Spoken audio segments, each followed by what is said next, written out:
भारतीय हुकूमत के हक में जो फतवा दिया था जमीयत उलमाए हिंद ने, तो उससे यह साफ जाहिर होता है कश्मीर के मामले पे वो सबसे बड़े मुजरम हैं। जमीयत उलमाए हिंद वाले जो हैं वो गद्दार हैं दीन के, वो सबसे बड़े मुजरम हैं। उन्होंने पाकिस्तान बनने की मुखालफत की और उसके ऊपर मजम्मत की बजाय उन्होंने कहा जी कि पाकिस्तान दखल न दे, हम समझते हैं कि कश्मीर भारत का हिस्सा है। देखिए, एक बड़ी अक्सरियत ने मोदी को वोट दिया है हिंदुस्तान की। सोचिए, इस तो आप कह लें कि इज्तिमाई गुनाह के तस्वुर में हम, जुर्म के तस्वुर में हम यकीन नहीं रखते, कलेक्टिव गिल्ट में, लेकिन एक इज्तिमा ने, एक अक्सरियत ने मोदी को उसके पैगाम की बुनियाद पर वोट दिया है कि अक़लियतों को, ख़ास तौर पर मुसलमानों को दबा के रखना है, उनको तहजीबी तौर पर, सियासी कुव्वत के तौर पर ख़त्म करना है और उनको बेशनाख्त करना है। चुनांचे आप ये देखें कि आप तवक्को न करें कि मोदी अगर चला भी गया तो इस रवैये में कोई बड़ी तब्दीली आएगी। मैं उन लोगों से मुत्तफिक नहीं हूं जो ये कहते हैं कि जिस दिन मोदी चला जाएगा तमाम हालात ठीक हो जाएंगे। मोदी ने एक ऐसी तहरीक को जन्म दे दिया है कि जिसने अब मुसलमानों के सख्त रद्द अमल के आने तक इसमें इजाफा ही होना है, कमी नहीं होनी। अमजद शरीफ साहब, सीनियर बीजेपी लीडर्स जो हैं accuse Tablighi Jamaat of carrying out a Talibani crime and describes their members as human bombs and but इस तमाम मामले में फिर भी कहा यह जा रहा है कि बीजेपी की जानिब से मुसलमानों को मुर्द इल्ज़ाम ठहराया जा रहा है और ओपोजिशन कोई किरदार अदा करती हुई नजर नहीं आ रही। तो how do you see this? देखिए, बात यह है कि अभी इसको कोरोना जहाद का नाम दिया गया और कहा गया कि मुसलमान जो हैं ये कोरोना फैला के जहाद कर रहे हैं। अब ये एक खास तौर पे अक़लियती आबादी के लिए ये एक बहुत ही मुश्किल मसला है कि अगर उसके ऊपर इस तरह का इल्जाम आ जाए जिससे मेजॉरिटी जो वहां पे है उसको ये पैगाम जाए कि जनाब आपकी जानों को खतरा है इन लोगों की मौजूदगी से, तो वो इनको खत्म करेंगे। जिस तरह वायरस खत्म किया जाता है फिर उस तरह का उनके साथ रवैया होगा। अब चीज ये है कि मुसलमानों का सबसे बड़ा मसला ये है कि इस वक्त वहां पे उनके पास लीडरशिप नहीं है। जो वहां पे देवबंद मरकज के लोग, मौलाना मदनी वगैरह ये लोग हैं, ये बिकाऊ माल है, ये बिके हुए लोग हैं जो सवाए भारत में खुशामद के और कुछ नहीं करते। एक चीज वाजे हो गई मोदी के आने के बाद कि जो वहां पे पॉलिटिकल एटमॉस्फेयर है वो टोटली अभी आरएसएस वाला है, वो हिंदू मेजॉरिटेरियनिज्म जो है वो प्रिवेल कर रहा है। और कांग्रेस वगैरह जो ऐसी छोटी पार्टियां या जो किसी हद तक आप कह लीजिए कि वो थोड़ा बहुत उनका वो सेकुलर फेस था, वो कि उनमें भी तासुब तो इसी तरह था, लेकिन बहरहाल वो दुनियादारी के तहत कुछ ना कुछ अपने आप को सेकुलर साबित करने की कोशिश करते थे, वो दब के रह गए हैं। उनको आज अंदाजा है कि अगर वो मुसलमान की हमायत में आवाज उठाएंगे या इस चीज को कंडेम करेंगे खुल के, तो उनके अपने पॉलिटिकल कैरियर बैठ जाएंगे। मोदी को समझ लग चुकी है कि उसका पॉलिटिकल कैरियर डेवलप इसी चीज पे हुआ है। उसको वो कोई स्कॉलर नहीं है, उसका कोई इल्म नहीं है, वो कोई ऐसी चीज नहीं है जहां उसे आदमी कहे कि इकोनॉमिस्ट है लिहाजा मुल्क के लिए कोई बेहतरी ले आएगा।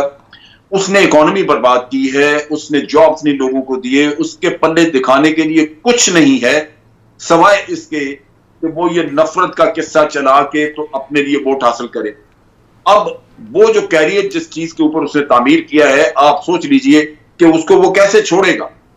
एक आदमी जो कि कुछ महीने पहले जब रियासती इलेक्शन हो रहे थे तो 5 रियासतों में इलेक्शन हार के स्टेट अवे उसके बाद जब उसने पुलवामा का किस्सा किया तो वो इतनी बड़ी मेजॉरिटी से इलेक्शन जीत गया, जो सबके लिए एक मैं समझता हूं कि एक लेसन है कि आप देख लीजिए कि हिंदुत्व का इंपैक्ट है क्या वहां पे। तो इन चीजों को ज़हन में रखते हुए मुझे ये लगता है कि ये सूरत हाल बिगड़ेगी, मजीद बिगड़ती जाएगी मुसलमानों के लिए। ये बेहतर नहीं हो सकती क्योंकि जो मेजॉरिटी है वहां पे, जिसकी बुनियाद पे वोट लेके एक आदमी हुक्मरान बनता है वहां पे, वो सारी इस खेल में शामिल हो चुकी है। ठीक, तो अगर हुक्मरान और वो तबका जिन्होंने वोट देना है वो अगर एक पेज पे आ चुके हैं इस काम के लिए। पहले इसी की इजाज़त दी गई थी तमा की भारतीय इंतज़ामिया ने और फिर इसके खिलाफ क्रैकडाउन हुआ। फिर उसके बाद जो है मुकदमा दर्ज किया गया, स्टेट ने खुद मुकदमा दर्ज कराया सरबरा मौलाना मोहम्मद साद के खिलाफ। और फिर क्रैकडाउन के बाद ये भी उन्होंने कहा कि 10,000 रुपये उस शख्स को मिलेंगे जो कि तबलीगी जमात के जो आप कह सकते हैं पार्टिसिपेंट्स हैं उनको पकड़ के लाएगा और हमारे हवाले करेगा। तो एक तो आपने खुद उसकी इजाज़त दी और उसके बाद फिर आपने ही क्रैकडाउन कर दिया, तो where do you actually stand? Tariq sahab आप इसका जवाब दे दें कि आपने इजाज़त नहीं देनी थी या फिर कोरोना के दिनों में इज्तिमा की, अगर आपने इजाज़त दे दी फिर आपने क्रैकडाउन भी किया, फिर उसके बाद आपने क्रैकडाउन भी कर लिया, फिर आपने एक आप कह सकते हैं कि स्टेट ने खुद उनके जो सरबराह हैं उनके खिलाफ मुकदमा दर्ज कराया, तो व्हाट इज़ गोइंग ऑन? ये असल में इसको अंग्रेजी में कहते हैं एंट्रैपमेंट, और या कानून की जुबान में भी इसको कहते हैं जाल बिछाना, दूसरे को जाल में फंसाना और उसके बाद फिर अपनी कार्रवाई करना।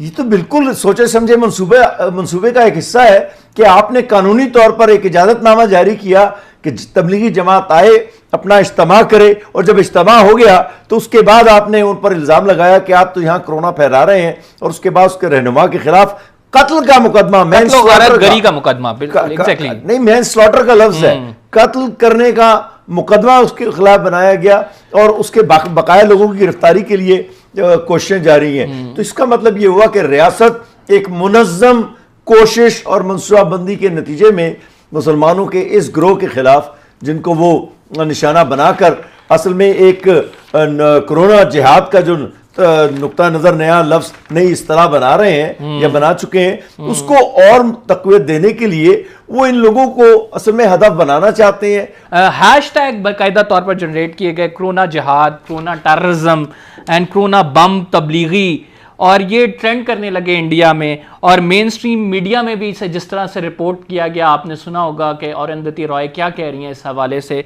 तो ये एक स्ट्रक्चरल और इंस्टीट्यूशनलाइज्ड वायलेंस है, डिस्क्रिमिनेशन है सर, डू यू एग्री? जी बिल्कुल, ये जो भी सूरत हाल है ये बाकायदा एक ऑर्गेनाइज तरीके से हुकूमती सरपरस्ती के तहत हो रही है, क्योंकि हुकूमत ही की सोच है वो। आप इसको यूं ले लीजिए, मैं आपके सामने डॉक्टर जाकिर नाइक थे, यहाँ एक सिंपल आदमी जो हिंदू को भी अच्छी तरह ट्रीट करता था, मुसलमान को भी, और वो बात सच करता था। अमूमन ये कहता था कि मजहब कोई भी बुरा नहीं, मजहब किसी को गलत चीज नहीं बताता, ये हम लोग हैं जो भटक जाते हैं। लेकिन आप देखिए कि उसके चूंकि लोग उसकी बात सुनना शुरू हो गए तो इन्होंने उसके खिलाफ मुकदमे खड़े किए, उसको मुल्क से भागना पड़ा।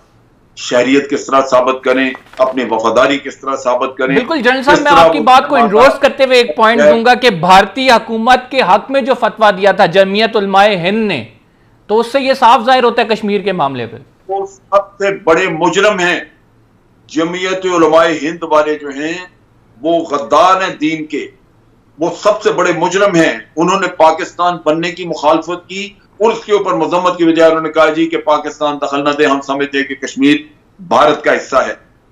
आप भारत का हिस्सा समझते हैं या नहीं समझते, लेकिन जुल्म के खिलाफ तो बात कर सकते थे वहां पे। एग्जैक्टली लेकिन ये वो मुजरम है, ये वो मुजरम है जो दीन का लबादा पहन के अपने अवाम को, मुसलमानों को गुमराह करते हैं।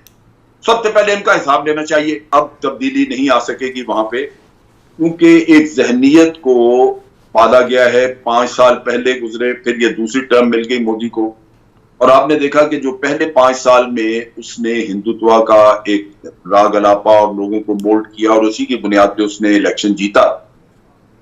वो हिंदुत्व की उसकी सोच वो ज्यादा गालिब नजर आई हमें दूसरे टेन्योर के लिए, और जैसे जैसे दिन गुजरते हैं वो सोच, वो आरएसएस का मैंडेट और उसकी आरएसएस की आइडियोलॉजी वो आपको पूरी हिंदू कम्युनिटी में फैलती हुई नजर आ रही है। बहुत थोड़ी कमजोर आवाजें हैं। आप अरुंधति रॉय की बात करते हैं, वो बेचारी वो कभी कभार वो बात कर देती है, एक जरूरतमंद औरत है, वो उसके लिए जितना वो कर सकती है, लेकिन उसकी मुखालफत वहां इतनी है कि मेरा ख्याल है खुद उसकी जान को खतरा है अगर वो बात। बिल्कुल ऐसे ही है।